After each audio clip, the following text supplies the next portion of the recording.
Alright, Marks, it's time to nerd up or shut up. This is it. Less than 1 week away. Final Fantasy VII, the remake, is going to be coming out this upcoming Friday. Less than 1 week away. Holy crap, decades in the making. This is it, guys. I'm totally stoked and excited. Are you? Of course you are. Because you are the nerddom.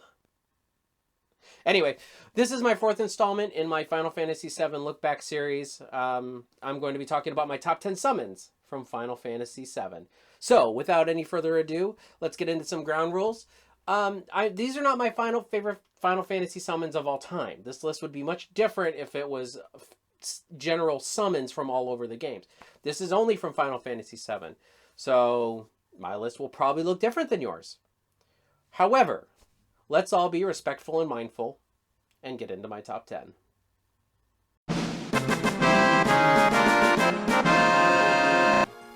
Number 10 is going to be the wise old sage, Ramuh.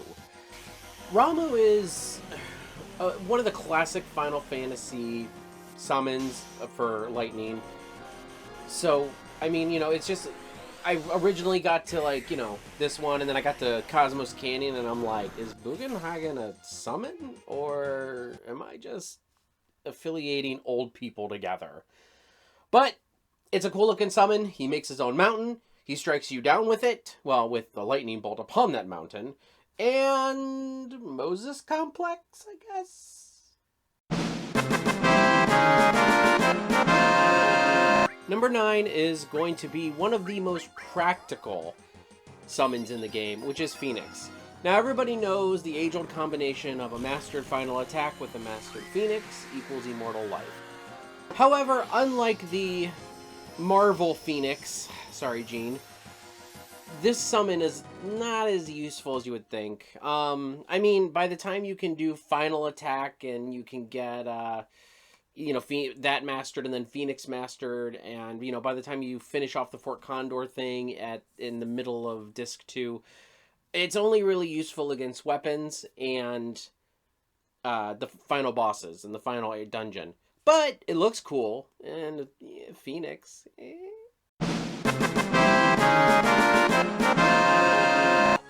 Next on the list is going to be the holier-than-thou-art summon, Alexander.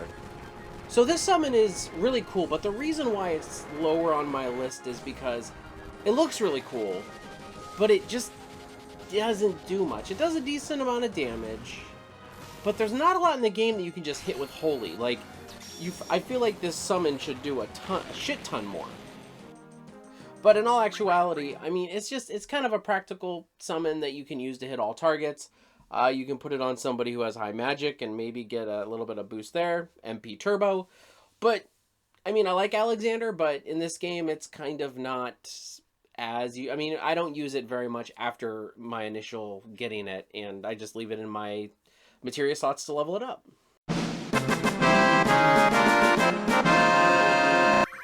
Number 7 is going to be the Arnold Schwarzenegger of the game itself. It's going to be Titan. Get the bad guys down! You got to flip them under the land and use your earth attack! But really, I mean, Titan's a great summon. You get him pretty early in the game, which is always good. Not much to getting this summon. You gotta go to the busted reactor and Gongaga, and you go to the destroyed reactor, and you stick your hand in a hole, and you pick it up. So, cool looking. It's practical because you get it early on and it's pretty powerful, but other than that, I mean, there's not that much to this summon, but still really cool.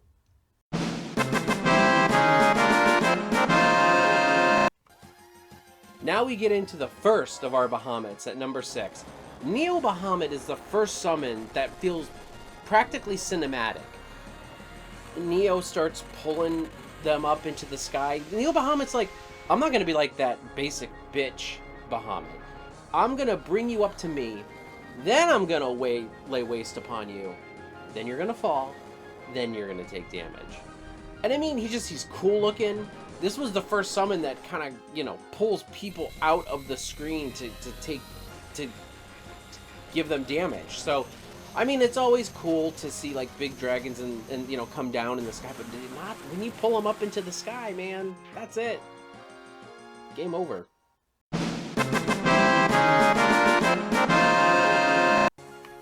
Number 5 is going to be Odin. The fun thing about Odin is that he's got 2 different ways you can play him. I mean, he does a decent amount of damage when you're attacking a single target, and he comes out with the lance. And I mean, especially when you're doing summons. There's no guesswork involved. I mean, you know you're going to get the spear. Or if you're hitting multiple targets, there's a chance for instant kill. So he'll come out and he'll just start slashing through and laying waste to all of the little trash mobs that you got going on. So Odin is a little bit more fun in that aspect.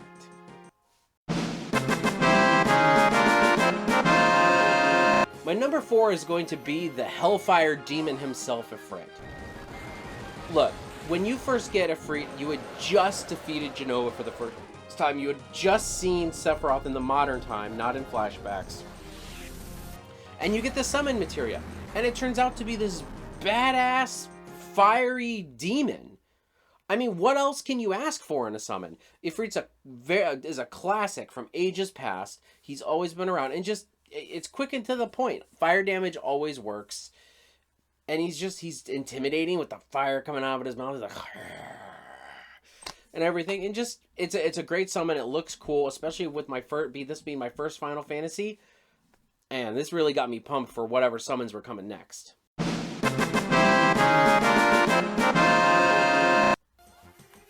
Top 3.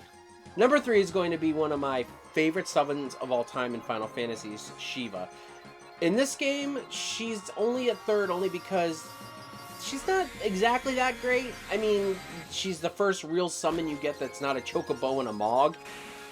But she's also really cool, and she kind of comes down with the elegance, and she comes down and she hits the ice, and yada yada. And as I said, Shiva is one of my favorite summons in Final Fantasy history. However, in this game, you know, I mean, she's very practical in use only because you get her so early in the game. So she looks cool. She's useful, at least for the majority, like the part of the game that you don't have a ton of summons. And I mean, she's just the bomb.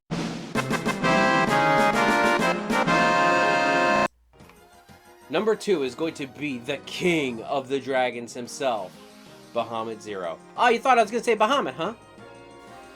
Anyway, Bahamut Zero, this is your first real cinematic summon / ability in the game. I mean, it goes out from the planet, you see like space for a while, the horizon comes up, and then all of a sudden you see this 6-winged dragon just flying at you. I mean, and he's in space. So you have Bahamut who comes down and shoots him. You have Neo who brings him up and shoots him. Bahamut Zero is just like, dude, I'm gonna shoot you from freaking space. What I want to know is what happens if Barrett's avalanche satellite gets in the way of Bahamut Zero's blast? I'm just saying. That's a recipe for disaster. But in all truthfulness, this is one of the best summons in the game. You get it kind of late, so that's the only one of the reasons why it's not exactly that practical. But it's still you get it soon enough. I believe after you get all the huge materia, you pick it up.